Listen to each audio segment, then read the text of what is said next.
Olá, sejam todos muito bem-vindos e bem-vindas a mais um episódio do nosso bate-papo sobre cinema, audiovisual, todo esse universo aí que a gente está trazendo para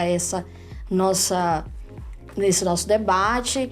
E hoje eu tô com duas figuraças do cinema aqui, que é o Alex Pisano e o Thiago Briglia, que são dois diretores, produtores, essa galera que está inserida aí nesse universo do audiovisual, já tem aí uma longa estrada, né? E para começar, eu queria saber de ti como é que é o processo de feitura dos filmes, como é que inicia todo esse pensamento, as ideias e como que isso se planeja. Conta pra gente.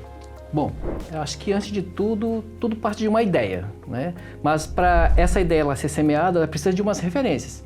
E no campo do cinema a gente fala das bagagens culturais, né? Das nossas referências. No meu caso, como eu sou um adepto do cinema de ficção, e eu sempre gostei desse estilo de fazer cinema, eu sempre coloco em assinatura nos meus filmes, por exemplo, filmes de aventura, filmes de suspense, filmes de terror, uma pitada de drama também.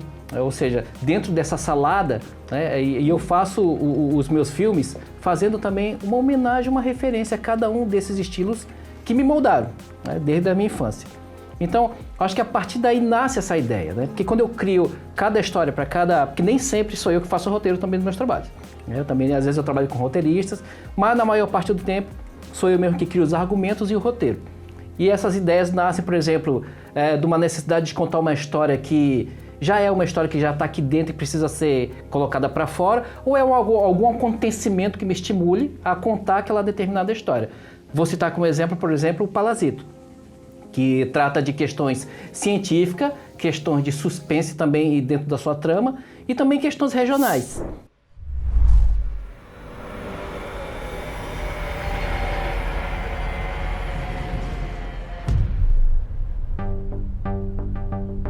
Caiu aqui perto. Bora! Eu sempre gostei um pouco, né, de estar dentro desse lado mais ficcional do cinema, né? Eu sempre gosto de estar com um pé na realidade e um pé na ficção. É importante também frisar essa questão de que o cinema não se faz sozinho, né? Como tu falaste, às vezes o roteiro é teu, às vezes tu partilha o roteiro com outra pessoa e tem toda uma equipe envolvida nisso para fazer, né, a arte do cinema acontecer.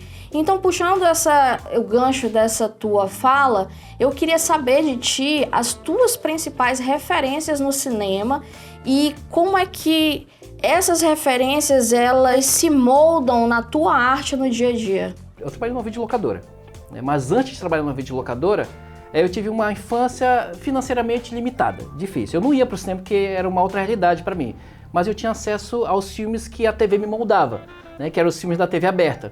E eu assistia muito Sessão da Tarde, Corujão, Supercine, Tela Quente. E era sempre o que a TV passava para mim. Quando eu passei a ir ao cinema e quando eu passei a trabalhar numa videolocadora, isso lá nos anos 90, eu comecei a ter o acesso a uma outra realidade, a outras referências que foram me moldando, né, praticamente não como cineasta, mas como cinéfilo. E eu acho que o cinema de aventura, né, talvez seja a minha referência máxima dentro do cinema. Porque dentro do cinema de aventura você pode contar uma história baseada em fatos reais ou uma história totalmente ficcional, né, contanto que ela tenha esse fluxo narrativo aventuresco. Certo. Antes da gente continuar esse bate-papo contigo, eu vou pedir pro Thiago entrar, né, nesse bate-papo, porque ele também tem todo esse know-how aí. O que é necessário para ser um cineasta? Bom, para ser um cineasta, primeiro tem que gostar de gente. Cinema se faz com muita gente, né, com essa capacidade de convencer pessoas.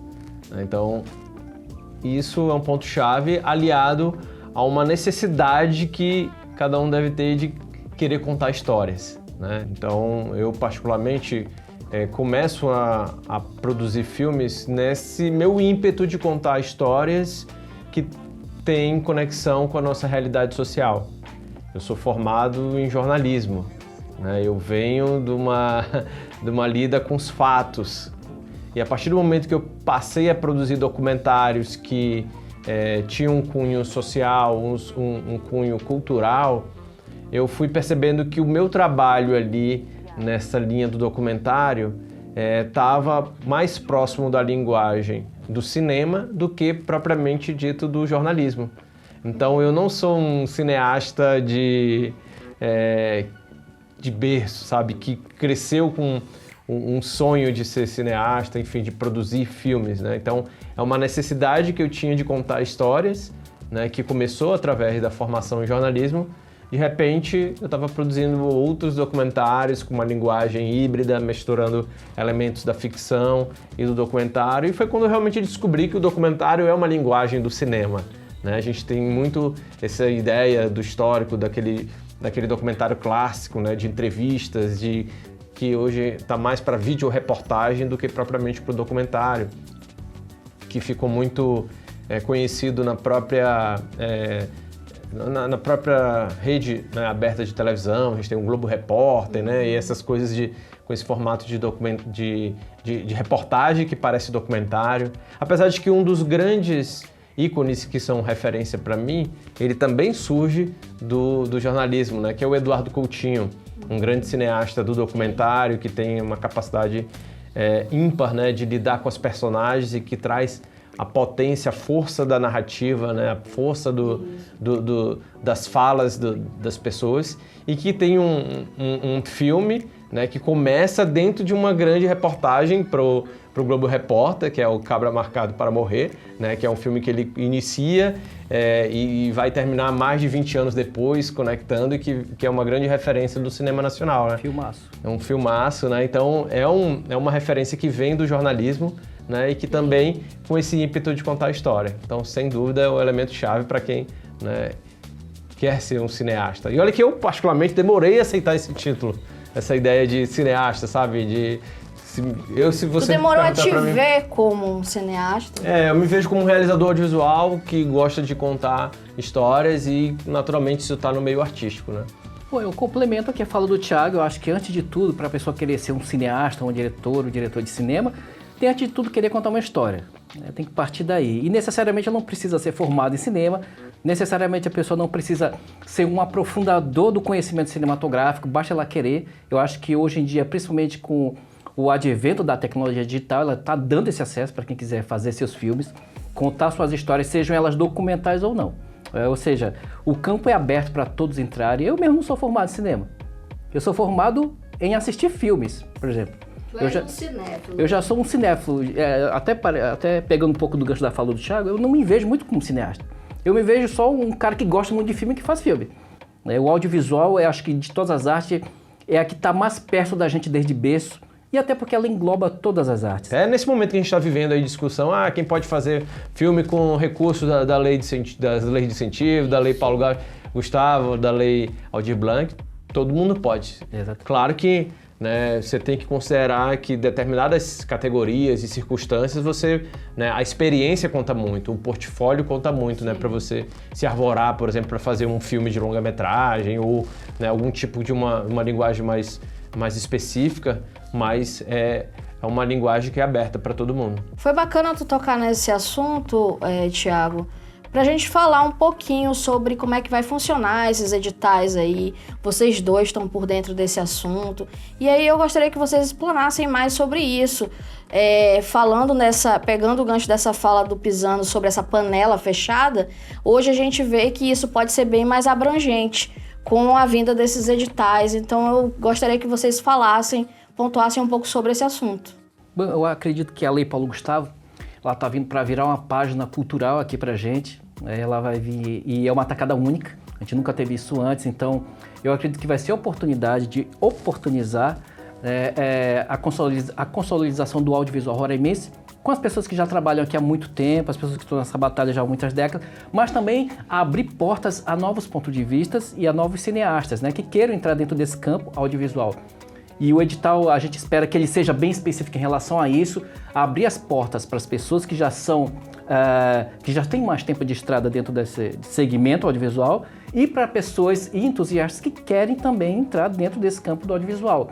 Vai ter esses espaços, eu acho que para todos, e eu espero, né, que toda a comunidade cultural roraimense seja contemplada, ninguém fique de fora, porque eu acho que todo mundo, da ponta ou do outro extremo, precisa ter acesso a esses recursos, E a gente vai lutar por isso, todos nós, em conjunto. Eu acredito que essas leis de fomento, elas também têm esse papel de colocar a gente que está aqui no extremo norte, né, numa posição de protagonismo do fazer audiovisual, né, e para a gente poder se apresentar para a nossa própria comunidade, né, porque, por exemplo, eu já tenho a oportunidade de acessar recursos para produção de filmes desde 2005.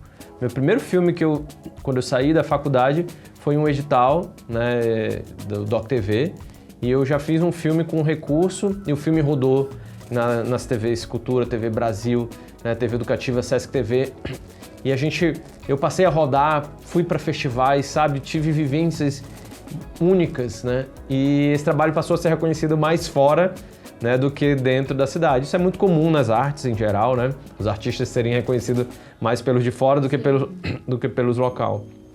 As pessoas da sua própria cidade, do seu estado.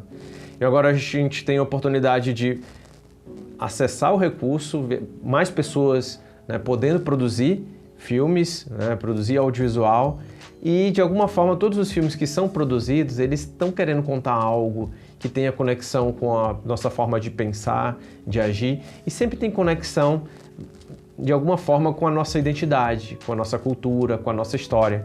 Então, os filmes, eles têm esse poder de gerar esse sentimento de pertencimento, né? Nós recentemente tivemos a oportunidade de exibir nossos filmes numa telona de cinema, num cinema tradicional aqui de Roraima, que é o Cine Supercar, para uma plateia diversa, e ver como as pessoas estavam vendo ali, se conectando com cada filme contado, poxa, vendo numa sala de cinema em que elas estão acostumadas a ir para ver um filme hollywoodiano, né, um filme europeu, um filme, enfim, nacional, né, de grande porte, e ver os filmes de Roraima ali na tela. Cria uma representatividade, né, de você ver a sua cultura na tela de cinema. Isso é uma das principais missões que eu vejo do nosso cinema.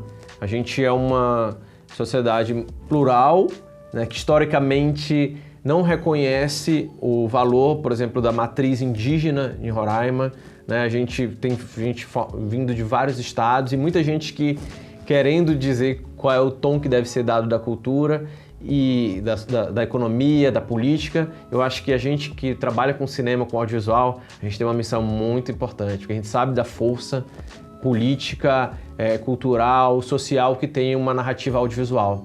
Então, com esses incentivos, a gente tem a oportunidade de fazer filmes que vão ser vistos aqui na nossa cidade e vistos e reconhecidos também fora. Sim. Né? Se a gente já tem prêmios nacionais e internacionais, é a gente levando o nosso cinema, a nossa cultura para outros lugares, né? Isso acontece nos Estados Unidos. Também tem uma política de incentivo ali de Estado, né? E é histórico, né? Onde vão os filmes americanos, vai a cultura deles, né? Então, por que não? Onde vão os filmes de Roraima, também vai a nossa cultura. A gente estava falando sobre isso mais cedo, né, Pisano?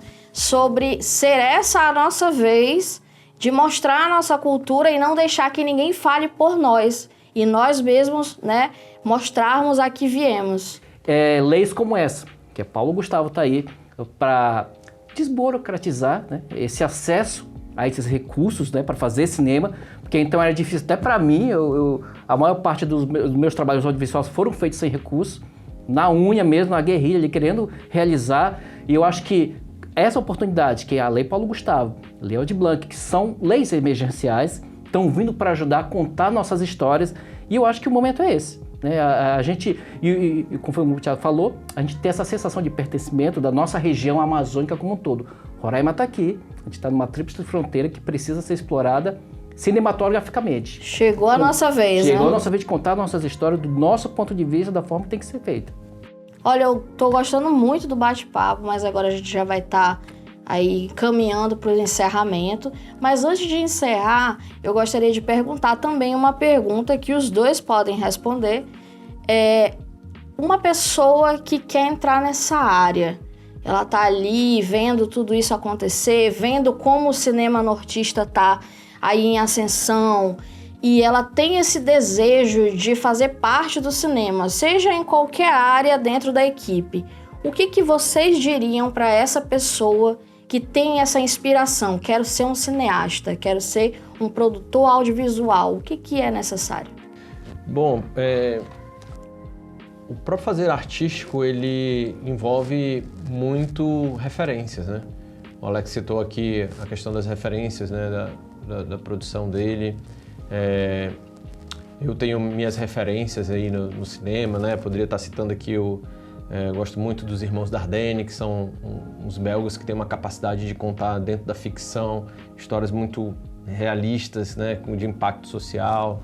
Né? Tem os exemplos aí que o Fernando Meirelles, que é também um outro tipo de cinema que fez acontecer aqui no Brasil, né, e que também revolucionou um pouco dessa forma de fazer o audiovisual, né, de forma profissional. Então, essa coisa de buscar referência é fundamental. Então, eu acredito que as pessoas que estão aí, né, flertando ou querendo lidar com o audiovisual têm que buscar, né, essas referências fora e também local, né? Por que não, né? Um caminho, e a gente está aqui, né, que tem uma trajetória um pouquinho, né, já trilhada, né, desmatando ali para poder começar a passar. Eu acho que também a gente tem muito essa abertura, sabe, de as pessoas se aproximarem, de assistir nossos trabalhos, né, o que está sendo feito aqui em Roraima, porque não só pelas pessoas que já estão há mais tempo, mas pessoas que estão aí, né, pipocando, produzindo conteúdos independentes. Eu acho que esse é um caminho fundamental, né, para quem está entrando nesse universo, né? Então, essa noção de identidade, de pertencimento, é uma coisa que faz um filme meu, do Alex, também se destacar aí fora. Além da técnica, é ver um filme, caraca, produzido lá no norte, em Roraima, né? Olha só como é que é a paisagem, olha só como é que as pessoas falam, olha só os temas que são abordados. Isso sim chama atenção para os de fora e também é uma forma de a gente despertar o interesse do nosso povo local, né? da nossa cultura para as coisas que a gente quer contar. Gente, foi muito bom receber vocês dois aqui para esse bate-papo. Antes da gente encerrar, eu gostaria de deixar o espaço para vocês para considerações finais. Pisano. Bom, eu queria agradecer o convite de ter essa oportunidade de estar falando de uma coisa que eu adoro, que é cinema, não poderia ser diferente, e dizer para o público roraimense que oportunizem conhecer o nosso cinema, o cinema regional roraimense. Tem muitos profissionais aí na ativa, tem muita gente com trabalho bom. Nesses últimos 2 anos foram mais de 50 produções roraimenses de qualidade e muitas delas estão disponíveis na internet. Nada que uma busca não resolva. Então, é o que eu sempre falo, eu gosto sempre de repetir esse grito de guerra: viva o cinema roraimense, a gente tem que acreditar nele. A gente é um estado pequeno, né? As pessoas se conhecem, a gente está sempre um ajudando o outro na sua produção, né? Trocando figurinhas entre a gente também, a gente se ajuda, mas acredito no nosso cinema, acredito no nosso potencial, ele está aí, ele existe, né? E a gente só tem a se orgulhar. Tiago. Quero agradecer, né, a você, o Alex, né, por essa partilha aqui, né, na nossa casa, em especial também, né, toda essa equipe que fica por trás das câmeras que a gente não vê, né, o Lucas Silva, Luquezzi, Kylo, Caetano e a nossa super produtora Esther, né, que viabilizou toda essa proporcionou de tudo arte isso, aqui, né? porque é isso, a Platô, né, tenta fazer esse movimento contínuo de pensar o audiovisual como uma obra coletiva, né? Então, quando a gente vê isso aqui acontecer, partiu de uma ideia, uma ideia conjunta, né? Uma troca de ideias, e a gente está conseguindo junto executar, realizar atrás da câmera, hora na frente da câmera. Então, isso também é muito cinema, isso é muito audiovisual. Eu tenho certeza que a gente está aí fazendo história de alguma forma, né? Contando histórias, registrando momentos importantes. E quem tiver aí conectado, interesse, né, tem nossas redes sociais, e dizer que tem muita coisa ainda boa para ser contada, e a gente quer estar junto de todo mundo que está contando história, nem que seja para assistir seus filmes no telão. Obrigada, meninos. Desejo sucesso nas novas empreitadas aí, nessa nossa caminhada, né, como artista nortista. Esse é um dos episódios de uma série de bate-papos sobre o conteúdo audiovisual, sobre como entrar nesse universo, e também num chamamento sobre os editais da Lei Paulo Gustavo e Aldir Blanc, produzido pela Platô. E a Platô faz esse convite para quem quiser, né, adentrar esse mundo do cinema. Quem tem os seus projetos, os seus roteiros, nós vamos estar aqui de braços abertos para receber vocês, para trocar essa ideia sobre esse universo. Até o próximo.